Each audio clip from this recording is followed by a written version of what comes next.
তাহনিকের এই আমলটা আমাদের সমাজে অনেকে জানেনও না। এই মাহফিলে অনেকে আছে হয়তো জীবনে প্রথম শুনছেন। তাহনিক কাকে বলে? তাহনিক বলা হয় নবজাতক বাচ্চাকে জন্মের পর কোন একজন আল্লাহ ভীরু নেককার মানুষের কাছে একটা খেজুর নিয়ে যাবেন। তিনি খেজুরটা একটু চাবিয়ে, এটা যখন একটু ভিজা ভিজা হবে, এই যে আর্দ্রতা হবে, ওই বাচ্চার ঠোঁটে একটু ধরবেন, হালকা একটু লাগাবেন, তার জিহ্বায় ঠোঁটে হালকা শুধুমাত্র স্পর্শ করবেন, যে শুধু স্বাদটা সে পাবে, ব্যাস। এটাকে বলা হয় তাহনিক। বিসমিল্লাহ বলে কোন একজন আল্লাহ ভীরু মানুষ এটা চাবিয়ে তার মুখে ধরবেন। এটার প্রভাবও বাচ্চার জীবনে পড়ে ইতিবাচক ভাবে, এবং বাচ্চা নেককার, দিনদার, পরহেজগার, মুত্তাকি হতে সহায়ক হয়। এই তাহনিকের আমলটা আমরা অনেকে জানি না।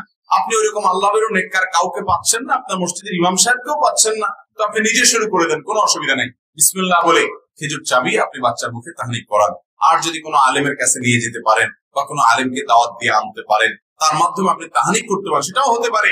তাহনিকটা জন্মের সাথে সাথেই করতে হবে এমন কোনো কথা নেই। আপনি 2 দিন পরে করেন, 5 দিন, 7 দিন, 10 দিন, 20 দিন পরে করেন, তাও হবে, কিন্তু বাচ্চাকে তাহনিক করাবেন।